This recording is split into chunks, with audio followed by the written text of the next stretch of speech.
절 르호보암 왕 제5년에 애굽 왕 시삭이 올라와서 예루살렘을 치고 여호와의 성전의 보물과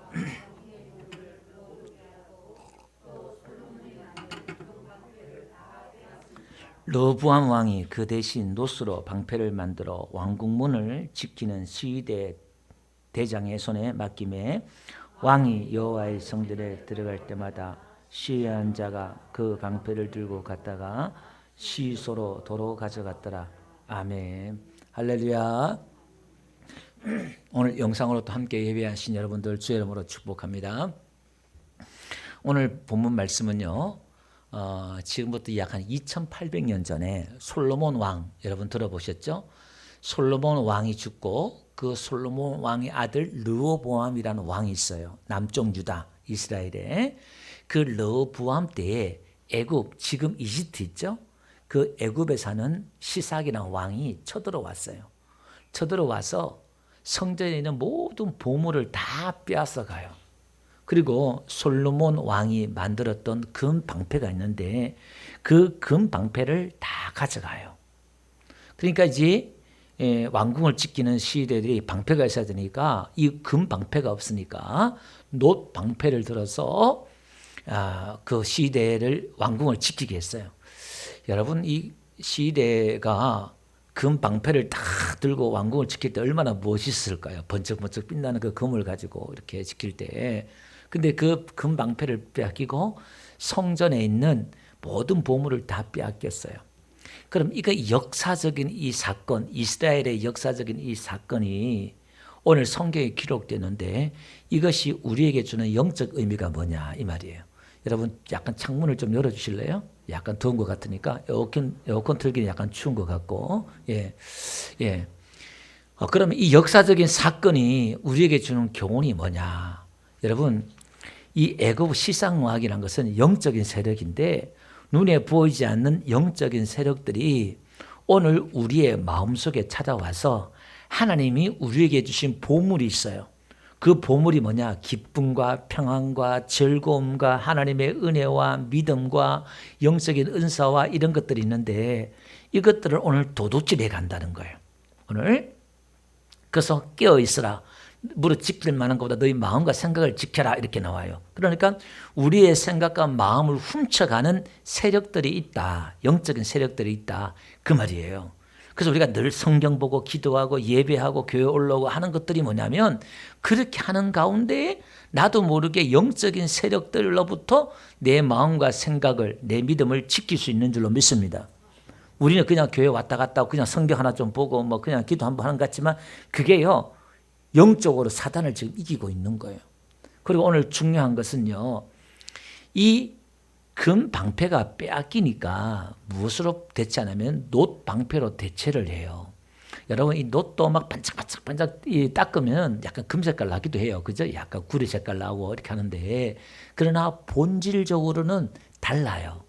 그러면 오늘 놋 방패를 들지 말고 금 방패를 들으라. 제가 오늘 제목을 그렇게 했잖아요. 그러면 믿음의 이 금 방패를 들으라 이 말이 무슨 의미냐면 에베소서 6장 16절 가보니까요. 신약에 와서 보니까 다 같이 한번 읽어봅시다. 시작. 모든 것 위에 믿음의 방패를 가지고 일어서 능히 악한 자의 모든 불화살을 소멸하고. 자, 여기 보니까 믿음의 방패를 가지고 악한 자란 것은 마귀예요. 마귀가 우리에게 불화살을 쏜다는 거예요. 그죠? 그러면 믿음의 방패를 가지고 이걸 막아라 이 말이에요. 그럼 오늘 이 본문의 사건은 우리에게 무엇을 이야기하냐면 믿음의 방패에 대해서 이야기하는데 그 믿음의 방패가 금 방패가 있고 놋 방패가 있어요. 여러분 성경은 믿음을 뭐라고 표현하냐면은 금보다 귀하다 그래요. 믿음을 금에 비해요. 금은 단련하잖아요. 정련하고 단련하고 해서 불순물을 다 제거해서 금을 만들잖아요. 그러니까 이 믿음은 우리가 고난과 시련을 통해서 시험을 이기고 이런 걸 통해서 믿음이 성장하잖아요. 그게 이제 믿음이 금과 같은 거예요. 그 믿음이 방패예요, 방패. 그런데 무슨 방패? 금 방패라는 거예요. 무슨 방패가 아니라? 놋방패가 아니라 금방패라는 거예요. 그러면 놋방패는 무슨 뜻이냐면 구약의 성경의 놋이라고 할 때는 히브리인들, 유대인들 개념에는 성경적인 개념에는 놋은 뭐냐? 심판을 뜻해요. 심판. 그러니까 이 놋은 심판의 방패예요. 그러면 놋방패를 들으라 이 말은 심판의 방패를 들지 말라 이 말이에요. 이런 거예요. 무슨 얘기냐면 우리가 남을 정죄하고 비판하고 판단하고 이건요 다 심판의 방패예요. 심판의 방패. 그 인간이 선악과를 따먹었잖아요. 하나님이 따먹지 말라는 선악과를 따먹었단 말이에요. 그래서 인간이 죽게 되었잖아요. 인간이 선악과를 따먹고 나서부터 생긴 게 뭐냐면은 놋방패를 들었어요. 놋방패를 듣고 무엇이 선이고 무엇이 악이고 이걸 내가 판단하는 거예요. 선과 악을. 그러니까 놋방패를 드니까 그때부터 뭐가 일어나냐? 갈등이 일어나고 전쟁이 일어나는 거예요. 하와 아담이 하나님이 주신 저 여자 때문에 내가 먹게 되었습니다. 여자는 뱀 때문에 그랬습니다. 전부 다 남 탓하기 시작하는 거예요. 탓하는 거예요. 그 다음부터 성경에 뭐라고 있냐면은 예수님 오실 때까지 이 지구가 종말될 때까지 전쟁이 끝나지 않는데요. 왜? 탓하기 때문에. 남 탓하고 내가 기준이기 때문에 놋방패를 나라마다 마을마다 사람마다 집마다 교회마다 전부 다 놋방패를 들면 내가 옳고 네가 틀렸어. 놋방패를 들고 난리예요. 지금 우리나라가 정치를 보면 머리가 아프잖아요. 전부 다 놋방패를 들고 이게 정의야. 내가 옳아. 야당이든 여당이든 전부 다 싸우는 게요. 머리가 아파요. 머리가 아파 정말 이게. 그래서 오늘 우리는 놋방패를 들는 게 아니라 금방패를 들어야 된다. 그 말이에요. 그러면 이 금방패는 뭐냐? 이건 하나님의 믿음이고 하나님의 말씀이고 하나님의 복음이고 은혜로운 하나님의 말씀이다. 그 말이에요. 그래서 마귀는 금방패를 놋방패로 바꾸잖아요. 이게 마귀의 전략이에요. 갈라디아서 볼게요. 1장 6절. 그리스도의 은혜로 너희를 부르신 이를 이같이 속히 떠나 다른 복음을 따르는 것을 내가 이상하게 여기노라. 갈라디아 교회에게 바울이 복음을 전했는데 지금 그리스도의 은혜, 예수님의 그 은혜로 우리를 불러서 우리에게 하나님의 그 사랑과 은혜 안에 머물게 했는데 이걸 속히 떠난다는 거예요. 다른 복음을 따른다 이 말이에요. 7절. 다른 복음은 없나니 다만 어떤 사람들이 너희를 교란하여 그리스도의 복음을 변하게 하려 합니다. 예수님의 복음, 은혜의 복음을 변하게 놋방패로 바꾸려고 하는 거예요. 예수님의 복음, 은혜의 복음은 뭐예요? 예수님이 우리 죄를 사해 주셨다는 거예요. 예수님이 내 대신 십자가에 달려 죽으셨다는 거잖아요. 누구든지 그 예수를 믿으면 구원을 얻는다는 거잖아요. 우리의 공로와 노력이 아닌 예수 그리스도를 내가 저렇게 처절하게 죽어야 될 죄인인데 예수님이 나를 저렇게 살려주셨구나. 내 죄를 저렇게 사해 주셨구나. 이걸 믿는 사람. 그냥 그렇게 고백하는 사람에게 주시는 게 은혜잖아요. 이걸 바꾸려고 해요. 어떻게 바꾸는 거예요? 그래도 내가 뭘 해야지. 이걸 이렇게 나가는 거예요. 그래서 갈라디아 2장 4절 한번 볼게요. 이는 가만히 들어온 거짓 형제들 때문이다. 그러니까 갈라디아 그 교회에게 거짓 교사, 거짓 성도들이 있다 이 말이에요. 그러니까 우리 말하면 이단과 같은 그 성도들이 있다 이 말이에요. 그 들어와서 뭐 하느냐? 그들이 그리스도 예수 안에서 우리가 가진 자유를 엿보고 우리를 종으로 삼고자 합니다. 이렇게 나와요. 뭐냐면 진리를 알지니 진리가 너희를 자유케 하리라 이렇게 말했는데 예수 복음을 딱 받아들이니까 그들이 안식일을 지켜야 되고 절기를 지켜야 되고 온갖 그들 일주일 내내 그들의 삶이 구약의 그 율법을 지켜야 될 삶이잖아요. 근데 그 형식과 틀에서 벗어나서 이제 자유한 거야. 본질은 내가 그 모든 것들은 하나님을 사랑하라는 건데 내가 예수 그리스도를 받아들이고 예수님이 내 안에 들어오고 그분과 함께 들어 살면은 이런 형식과 이런 것들은 여러분 결혼하면은 두 사람이 결혼해서 사는 게 중요하잖아요. 그 집이 뭐 30평이든 50평이든 25평이든 아파트 평수가 중요한 게 아니라 둘이 서로 사랑하고 사는 게 중요하잖아요. 아니 어느 마을에 어느 도시에 어떤 평수에 어떤 아파트 어떤 자가용에 사느냐 그거는 비본질이잖아요. 그게 중요하지 않아요. 예. 요즘 그게 중요해서 문제이지만 예. 그래서 오늘 우리는 그러니까 유대인들은 예수만 믿으면 되니까 이렇게 예배만 하면 되니까 그래도 우리가 할례를 행해야지 그래도 우리가 절기를 지켜야지 그래도 그러니까 자유한데 이걸 그래도 뭘 해야 된다 이 말 자꾸 그 종으로 삼으려고 하는 거예요. 율법의 종으로 삼으려고 하는 거예요. 그래서 여러분 하나님의 그 말씀 속에서 은혜를 빼잖아요. 은혜를 빼면은 뭐만 남냐면은 논만 남아요. 출애굽기 한번 볼게요. 27장 19절 가보니까 그 옛날에 모세 때 성막을 지을 때 있잖아요. 성막에서는 모든 기구와 말뚝과 뜰의 포장 말뚝을 다 무엇으로 만들었다? 노수로 만들었던 거예요. 그 말뚝, 기둥, 그 모든 받침대를요 노수로 다 만든 거예요. 이게 무슨 얘기냐면은 하나님의 은혜의 복음을 우리가 빼버리면 성경은 분명히 은혜와 심판이 있어요. 예, 우리가 예수를 믿지 않으면 심판받는다 그러고 뭐 성경에 또 하나님 죄를 지으면 심판하고 또 막 그러잖아요. 그런데 이 심판과 은혜에 있어서 은혜를 빼버리면 뭐만 남느냐면 논만 남아요. 심판만 남아요. 그러니까 이게 무슨 얘기냐면은 마귀가 이렇게 얘기 꼬시는 거예요. 은혜를 빼버리고 하나님의 사랑이다. 하나님의 은혜로운 분이다. 하나님의 좋으신 분이다. 하나님은 자비로우신 분이다. 하나님의 긍휼이 많으신 분이다. 하나님은 오래 참으신 분이다. 이걸 싹 다 빼버려요. 네가 죄를 지고 잘못하면 하나님이 심판하고 그때 심판하고 저주하고 하나님이 이렇게 하고 하나님을 오해한단 말이에요. 하나님을 심판하시는 분으로 마귀가 이걸 바꿔요. 그게 뭐냐면은 창세기 3장에 보니까 마귀가 와서 아담과 하와를 꼬실 때 동산 모든 나무의 실과를 하나님 먹지 말라 하더냐. 그러니까 하나님은 모든 걸 다 만들어서 아담과 하와에게 아낌없이 다 줬잖아요. 다 줬어요. 다. 그리고 자기의 모든 권한과 하나님의 권한과 하나님의 모든 걸 아담에게 다 위임했어요. 다 맡겼어요. 그리고 하나님 만든 피조물임에도 불구하고 하나님과 같은 신적인 자유의지, 판단, 생각, 영적인 그런 영성, 통찰력, 지혜 이걸 다 줬어요. 좀 속된 표현인지 모르겠지만 하나님은 바보예요.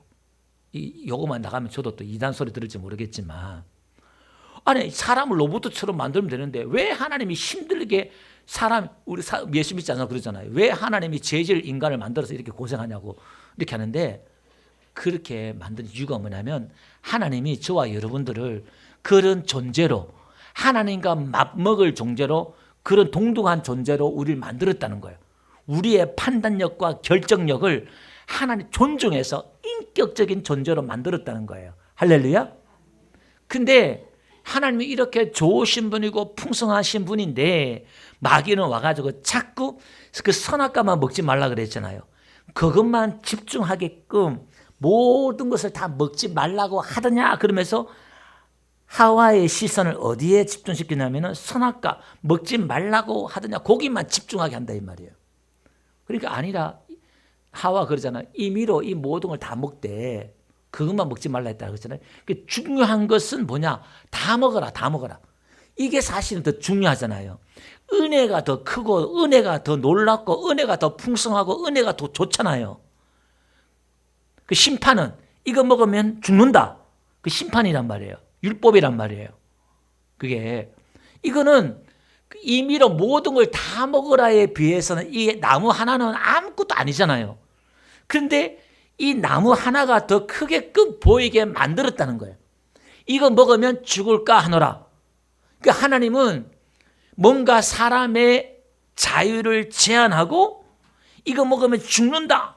뭔가 하나님이 무서운 하나님으로 하나님이 다 주지 않는 것처럼 인색한 하나님으로 마귀가 속이는 거예요. 그래서 요한복음 10장에 보니까 예수님 오셔서 예수님 와가지고 우리에게 생명을 주는데 풍성하게 주신대요. 우리 하나님은 풍성하신 분, 은혜로우신 분이고 자비로운 분이고 이게 훨씬 더 커요. 근데 이걸 자꾸 바꿔요. 그래서 우리가 구약을 깊게 안 보고 슬쩍 성경을 이렇게 보잖아요. 보면 매사에 다 막 하나님 말씀을 순종 안 하면 심판받고 저주받고 막 전쟁이 일어나고 구약 성경을 보면요. 어휴 하나님 무섭네. 이렇게 다가온다 이 말이에요. 그 성경을 이렇게 오해하게 만들어요. 그러면 마귀가 가장 무서워하는 게 뭐냐면 마귀가 가장 무서워하는 건 하나님을 좋으신 하나님으로 은혜로우신 하나님, 자비로우신 하나님, 긍휼의 하나님을 알아서 그 하나님과 사이좋게 친밀하게 늘 가까이 늘 교제하고 늘 만나는 걸 마귀가 가장 두려워하고 가장 싫어해요. 그래서 저와 여러분들이 하나님을 어떻게 좀 무섭게 알아서 하나님 앞에 나오지만은 하나님과 친밀함이 생기잖아요. 왜? 하나님 너무 무서우니까. 인격적인 교감과 교제가 이루어지잖아요. 그래서 마귀는 그걸 떨어뜨려요. 그 예수님은 반대로 나의 사랑 안에 거하라. 내 안에 거하라. 계속 사랑으로 나가잖아요. 근데 마귀는 그렇게 나가지 않아요.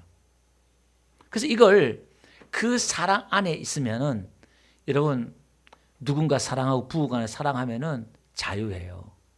뭔가 그 사랑 안에 있으면 뭔가 부모와 자녀의 관계도 마찬가지예요. 부모와 자녀의 관계, 사랑, 가정이 사랑이 있고 사랑의 관계가 되면요. 뭔가 거기에 자유함이 있어요. 편안함이 있고 자유함이 있고 아이들도 그냥 막 집에 들어와서 뛰어놀고 좀 버릇이 없는 것 같지만 자유함이 있어요. 근데 사랑의 관계가 아니라 두려움의 관계가 있으면요. 자녀가 집에 들어오면 뭔가 깨트리거나 흘리거나 이러면 뭐 엄마가 소리 지르고 야단치고 막 꾸짖으면 눈치를 봐요. 늘 조심해요. 그 얼핏 봐서 아이가 예의가 있고 애가 얌전한 것 같고 그러잖아요. 근데 그런 아이들이 자라면은 꼭 큰 사고를 쳐요.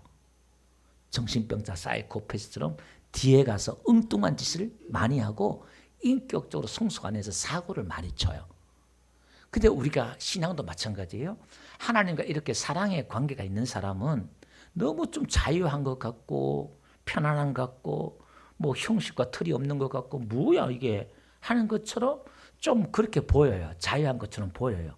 이래도 되나 싶을 정도로 자유하다 이 말이에요. 근데 그걸 누가? 마귀가 그걸 싫어해요. 그래서 그걸 질투해요. 그 질투하는 게 뭐냐면 아벨이 제사에서 하나님 앞에 사랑을 받으니까 가인 집사가 질투하는 거예요. 왜? 저 사랑 하나님이 아벨만 사랑하고 자기에게 줄 사랑이 없는 것처럼 뭔가 이렇게 생각한다 이 말이에요. 그러니까 지금 교회 안에 가인과 아벨이 있다 이 말이에요. 시기하고 질투하고 이런 사람은 노방패를 든 사람이에요. 하나님과 친밀하지 않는 거예요. 그러니까 율법주의라고 할 때 여러분들이 율법주의란 게 뭐냐면 이 노방패인데요. 말씀을 지키고 하나님의 계명을 지키고 이게 율법주의가 아니라 율법주의의 특징이 뭐냐면 자기 중심적인 거예요. 그리고 자기의 편견이 있어요. 자기 판단이 있고 그 다음에 또 한 8가지가 돼요. 교만하고 뭐 몇 가지 특징들이 있어요. 그게. 그래서 이런 사람들은 그 예배 드리고 사랑받는 사람이면 자꾸 질투해요. 그게 뭐냐면 요셉이 아버지와 친밀하고 아버지한테 사랑받잖아요.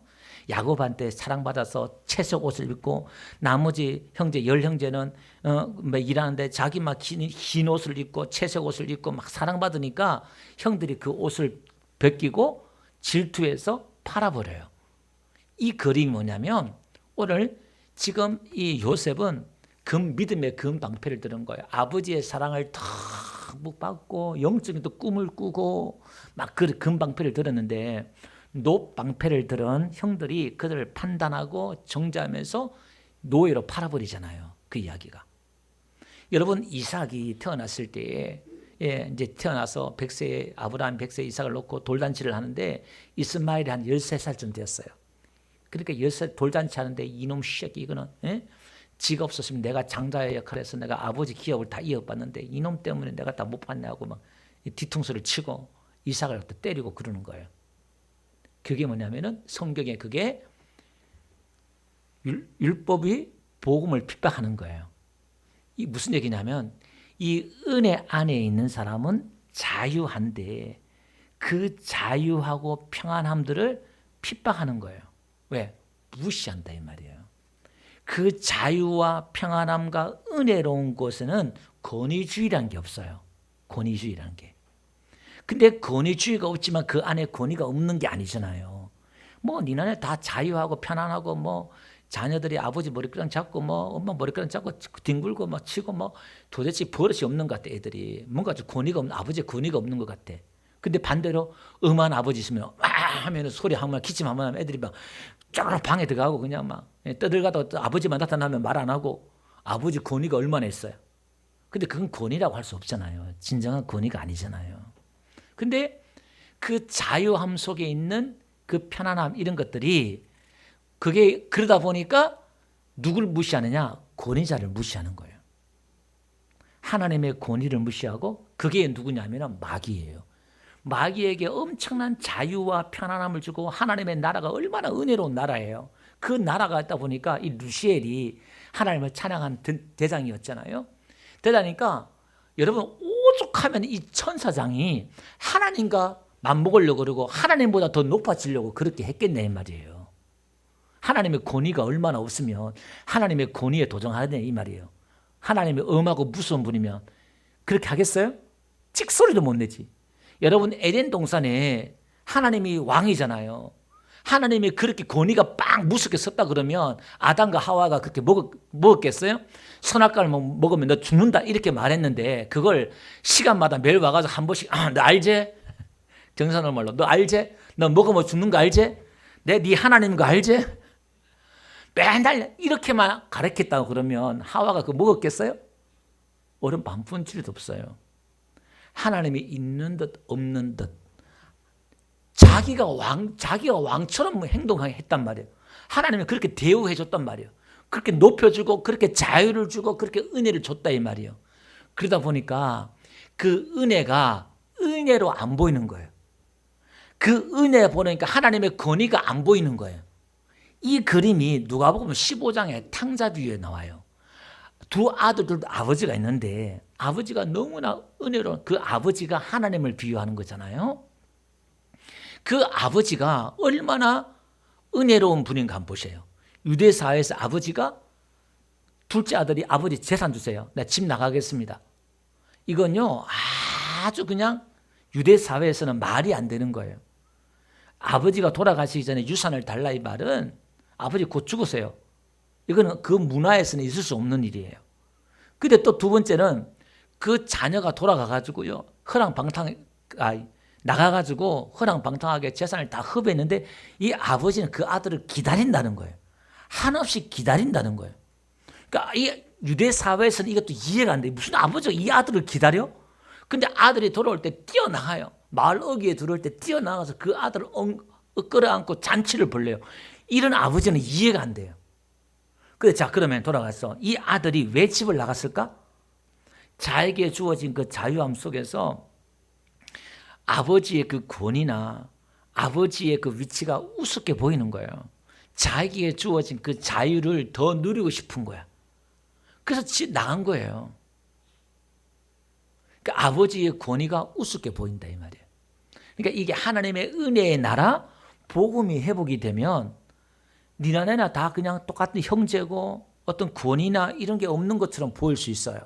사랑이면 다냐 은혜면 다냐 할 정도로 뭐 이게 뭐 아무것도 안 해도 되나 싶을 정도로 우리의 그런 자유와 평안이 막 주어져요. 그런 어떤 사람은 그래요. 왠지 불안해. 내가 뭔가 아무것도 안 하고 있는 것처럼. 하나님의 그 사랑 안에서 내가 자유를 누리고 평안을 누리면 뭔가 불안해요. 그게 이제 율법주의 사람들이 갖고 있는 특징 중에 하나예요. 사람의 이 심리가 본성이 뭘 해야 된다는 거예요. 그게 종교심이에요. 그 인간이 갖고 있는 그 종교심이 율법주의예요. 신을 위해서 그게 이제 돌을 닦듯이 뭔가 수행을 하듯이 뭘 해야 돼요. 그래야 신이 감동을 받고 신이 복을 준다는 거예요. 뭐에 의해서? 내 행위에 의해서. 이게 종교란 말이에요. 그래서 이 기독교를 종교로 만들어버리는 게 누구냐?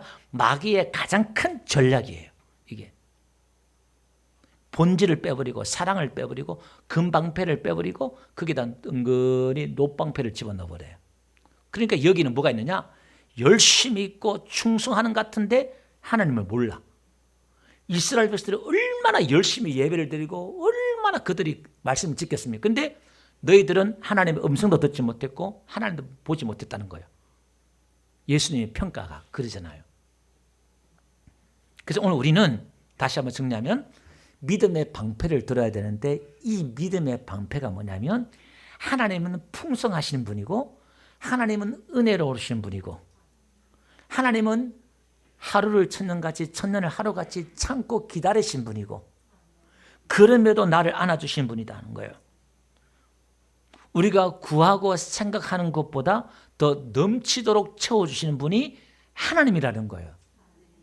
때로는 내가 구하지 않는 것도 하나님 우리에게 주신 분이잖아요. 아멘.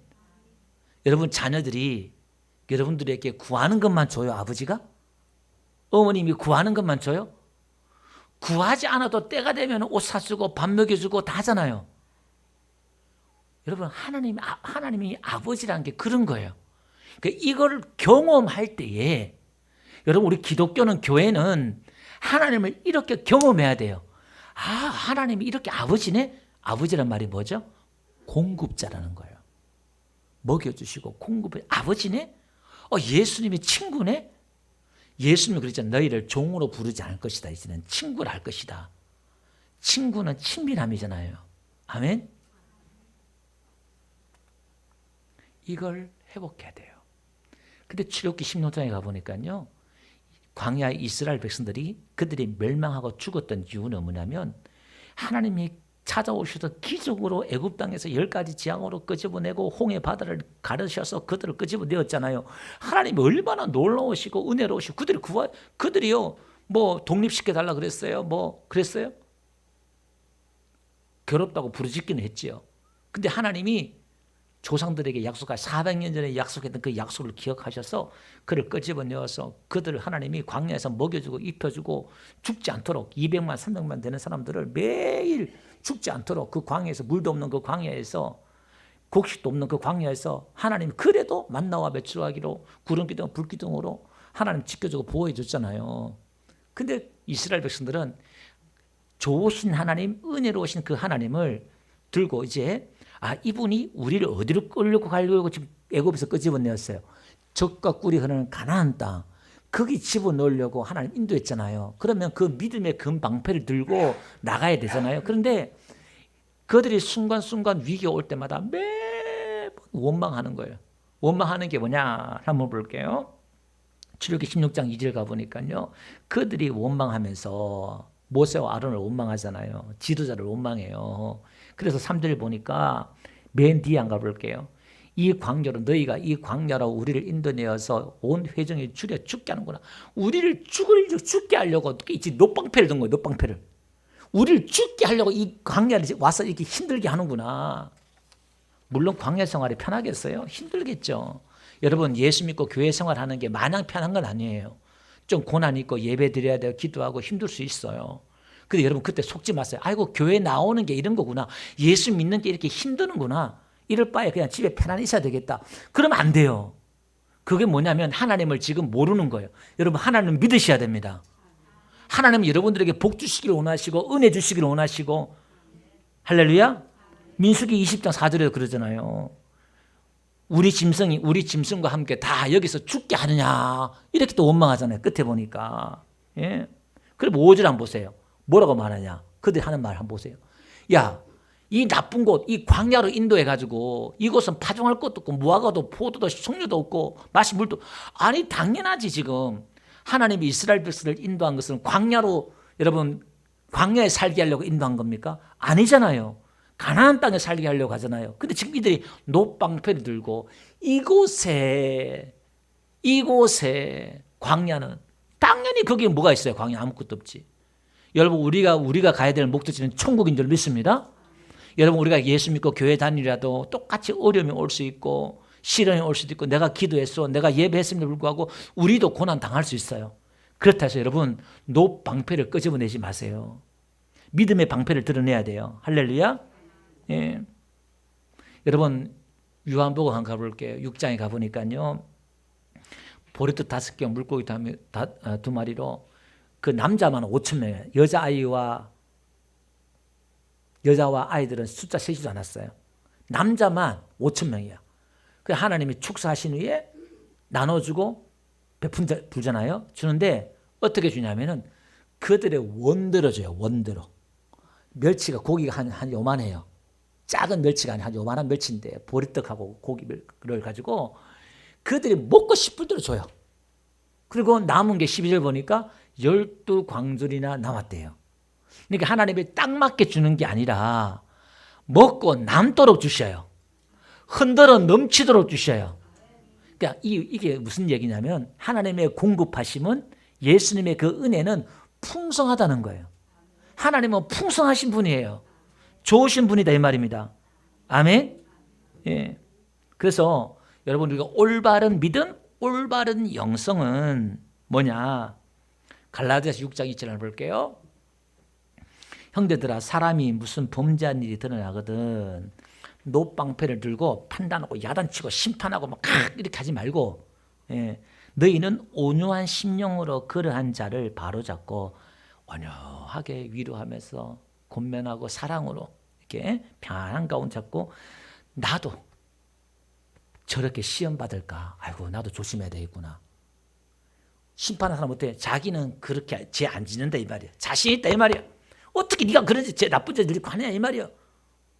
그렇게 하지 말라 이 말. 나도 그런 환경과 사람은 모르잖아요. 그럴 수 있다 이 말이에요. 내가 조심하면서 온유한 심정으로 그렇게 해라 이렇게 말하는 거예요. 여러분 마태복음 11장 28절을 보니까 예수님이 이렇게 말해요. 수고하고 무거운 짐진 자들아 이렇게 나와요. 이거는 율법의 짐이에요. 이것도 지켜야 되고 저것도 지켜야 되고 막 인생에 무거운 짐을 진 사람들이에요. 다 내게로 오라. 내가 너희를 쉬게 하리라. 예수님 우리에게 평안함과 안식과 쉼을 주실 줄로 믿습니다. 여러분 걱정 근심 있는 사람들은 예수님께 오셔요. 그러면 마음에 평안이 없는 사람은 예수님 앞에 기도하면 예수님이 평안을 주실 줄로 믿습니다. 자 그러면서 이렇게 말해요. 예수님이 왜 그렇게 자기에게 오라 그러고 우리에게 쉬게 하냐 이렇게 말하는 보세요. 계속 나는 뭐라 그래요? 마음이 온유하고 예수님의 마음이 온유하대요. 여러분 사람이 온유한 사람들 가면은 첫째 마음이 편하잖아요. 그죠? 막 긴장 안 해도 돼요. 첫째 그냥 편안히 가요. 이렇게 우리가 은혜 받은 사람, 믿음 있는 사람, 은혜가 있는 사람은 이렇게 편안한 사람이 돼야 돼요. 누군가 여러분들 다가가는데 막 이렇게 긴장을 해야 되고 막 그런 사람들 있잖아요. 그러면은 하는 사람도 회개해야 되고 그걸 또 그렇게 만든 사람도 회개해야 돼요. 그건 율법주의 사람이에요. 그 사람들은. 집사님, 고사님 막 편안하게 막 좀 이렇게 좀 이런 사람이 돼야 돼. 좀 온유한 사람 돼야 돼.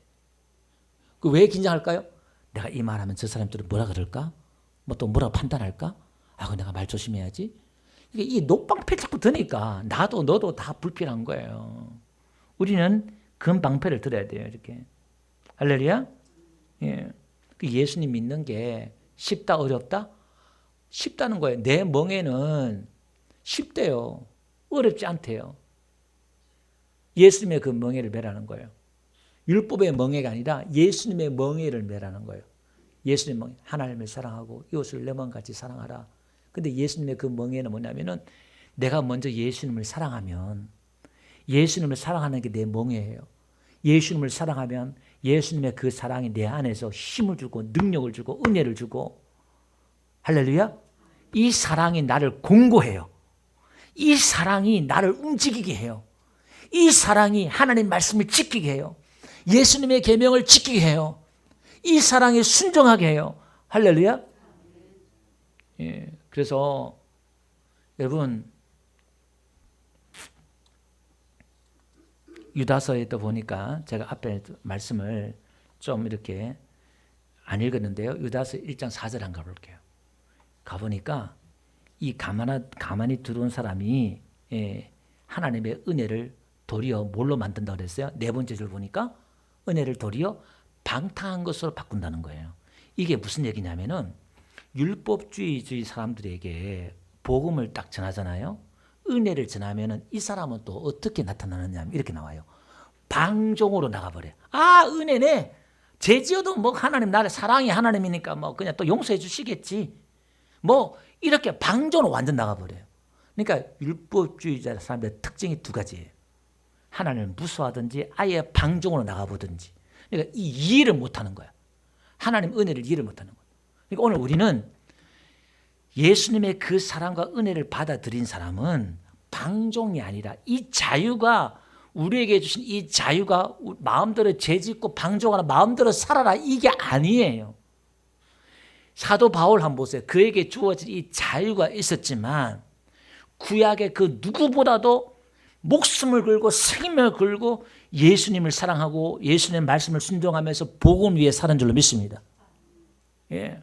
세상을 사랑하지 마라. 죄를 멀리해라. 믿음대로 살아라. 얼마나 강조했네 이 말이에요.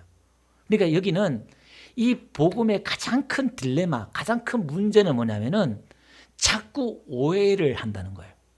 그러니까 구약 아까 핍박하고 했던 것들이 다 그렇게 되는 거예요. 왜? 이게 깊이를 모르니까. 여러분 어린아이들이 어머님의 사랑이나 호의를 사람들 호의를 잘 모르는 사람들은 그 호의나 사랑을 자꾸 오해하잖아요. 아, 내 마음대로 해도 되네? 내가 엄마 아빠를 조종해도 되네? 이렇게 오해한다 이 말이에요. 누가? 하와가 오해하고 누시엘이 오해하고 아담이 오해하고 다 오해했던 것처럼 그걸 오해한다 이 말이에요. 그걸 오해가 어느 정도로 오해하느냐? 자기가 그 사람보다 올라가 버려. 질서가 파괴되는 거예요. 질서가 파괴되는 거예요. 오히려 은혜는 반대로 다 그 은혜를 알기 때문에 자기 주제 파악이 되는 거예요. 더 겸손하게 하는 거예요. 그러니까 은혜는 우리로 하여금 뭘 만드냐? 마음을 온유하게 만들고 겸손하게 만들어요. 왜? 주제 파악이 되잖아요. 내가 어떤 존재인가를 십자가에서 파악이 되었기 때문에 다 섬기고 내가 영원한 지옥에 가야 될 살 존재인데 이렇게 천국 가는 백성으로 자녀로 아버지 자녀로 오늘도 그러면 나를 이렇게 하나님이 심판하지 않고 이렇게 예배 자리에 불러주셨다는 것. 구약 같으면 저와 여러분들은 벌써 가정이나 집이나 저주받고 심판받고 어떻게 보면은 징계가 있고 뭐 이렇게 해야 되는데 그래도 오늘 멀쩡히 교회에 왔잖아요. 여러분들은. 이게 보이지 않지만 이 하나님의 은혜가 얼마나 놀라운지요. 그럼 이렇게 해서 우리도 뭐 서로 섬기면서 서로 불쌍히 여기면서 서로 긍휼히 여기면서 사람이 얼마나 연약한 존재예요. 나약한 존재이고 사람을 알아야 돼. 그러니까 우리가 서로 불쌍히 여기고 긍휼히 여겨야 돼요. 할렐루야. 예. 그래서 사도 바울이 이렇게 말하고 있잖아요. 사도행전은 20장 24절 한번 봅시다. 내가 달려갈 길을 곧 주 예수께 받은 사명 곧 하나님의 은혜의 복음을 증언하는 일을 마치려면은 나의 생명조차 조금 더 귀한 것으로 여기지 아니하노라. 그러니까 은혜의 이 복음을 하나님은 사랑이고 예수님이 사랑이고 우리를 얼마나 사랑하는가. 이거 복음을 전하는데 자기 생명도 아끼지 않는다는 거예요. 그러면서 25절 이렇게 말 바로 뒤에 보라 내가 여러분 중에 왕래하며 하나님의 나라를 전파하며 하나님의 나라 천국의 그 복음을 전파했잖아요. 근데 하나님의 나라는 뭐라 그랬어요? 하나님의 나라는 마가복음 하나님의 나라는 먹고 마시는 게 아니라 그랬잖아요. 로마서에 보니까 14장 17절 보니까 하나님의 나라는 먹고 마시는 게 아니라 의와 평강과 희락이래요. 하나님의 의, 하나님의 행위, 하나님이 이렇게 나를 사랑하고 우리를 사랑하시고 하나님이 지금도 일하시고 그 하나님의 의를 이야기하잖아요. 내 의가 아니라. 그러니까 우리는 복음으로 가면 믿음으로 가면 더 겸손하고 또 겸손하고 또 겸손하고 또 겸손할 수밖에 없어요. 자꾸 내려간다 이 말이에요. 반대로 율법으로 가면 내 의가 있기 때문에 자꾸 올라가고 나도 모르게 올라가. 왜? 내가 지키고 내가 기도하고 내가 예배하고 내가 순종하고 내가 이게 완전히 그 미세한 차이가 틀려요. 그러니까 우리 신앙의 색깔이 어떻게 나오냐? 사랑으로, 섬김으로 나와야 된다 이 말이에요. 용서로 나와야 된다 이 말이에요. 예. 마가복음 3장 가볼게요. 회당에서 예수님이 주일 안식일 날 이렇게 설교를 하는데 손 마른 사람이 있어요. 그러니까 2절 보니까요. 사람들이 예수를 고발하여 안식일에 그 사람을 고치는가 주시하는가. 그러니까 안식일 날은 사람을 고치면 안 돼. 유대 사회에는 자기들이 그 법을 만든 거예요. 그러니까 예수님을 고발하려고 딱 보는 거예요. 그러니까 예수님께서 야, 그 사람을 3절에 보니까 한가운데 일어서라 그러는 거. 손 마른 사람을 일어서라 그러면서 그들에게 이렇게 말해요. 안식일에 선을 행하는 것과 악을 행하는 것, 생명을 구하는 것과 죽이는 것 어느 것이 옳으냐. 안식일 날 규둥이에 짐승들이 빠지면 끄집어내요. 그들은. 근데 어떤 것이 옳으냐 이렇게 말해요. 그들의 5절 그들의 마음이 완악하다는 게 둔감하다, 무감각하다, 무지하다 이런 거예요. 탄식하사 이렇게 나와요. 비탄해지는 거예요. 슬퍼하시는 거예요. 노하심으로 노하단 말이 막 충동적으로 막 예수님이 이렇게 하는 거예요. 이게 처음 오르게라는 이 말이 처음 나와요. 한 번 나와요. 이렇게 여기 예수님이 노하다 이 말 표현을 쓰고 있는데 그를 둘러보시고 그 사람이 이랬을 때 내 손을 내밀라. 그 손이 회복되었더라. 손을 내밀라 하는데 손이 회복되는 거예요. 이게 무슨 얘기냐면은 지금 예수님을 고발하려고 이렇게 하는 사람들에게 예수님이 화를 내는데 이들의 마음이 완악한 거예요. 그 의뢰가 없어요. 사랑이 없고 궁율이 없는 거예요. 이걸 예수님이 지금 노하시는 거예요. 여러분 예수님 앞에 세례 요한이 있어요. 친척인 세례 요한인데 이 사람이 이제 예수님을 소개하고 예수님의 길을 준비하고 있던 사람이에요. 근데 이 사람이 정의를 외치고 왕이 잘못한 것에 대해서 외치다가 감옥에 갔단 말이에요. 근데 예수님은 아무 말씀도 안 하시는 거예요. 그러니까 이분이 메시아 맞나? 헷갈리는 거예요. 오해를 하게 되는 거예요. 그 세례 요한 입장에서는 예수님이 심판하고 정죄하고 뭐 이렇게 해주기를 원했어요. 여러분 리더가 때로는 화를 내고 야단칠 사람 야단치고 막 이렇게 하면요. 리더가 내 마음에 안 들고 내가 좋아하지 않는 리더의 지도자이지만 그래도 누군가가 또 잘못하고 내가 미워하는 사람 막 잘못했을 때 야단쳐주고 막 그러면요. 속이 시원하잖아요. 또 그래도. 그죠? 그 세례 요한도 마찬가지예요. 뭔가 잘못하고 있는 사람한테 야단치고 막 이렇게 하면은 세례 요한도 속이 시원했을 거예요. 근데 예수님이 아무 말씀도 하지 않는 거예요. 근데 이 세례 요한이 오해를 하는 거예요. 예. 왜 그러냐? 에베소 한번 볼게요. 4장 30절 한번 봅시다. 우리 안에 있는 성령님을 근심하게 하지 말라 그래요. 하나님의 그 영을 근심하게 하지 말라. 왜 근심하지 말냐? 그 앞에 29절 한번 볼게요.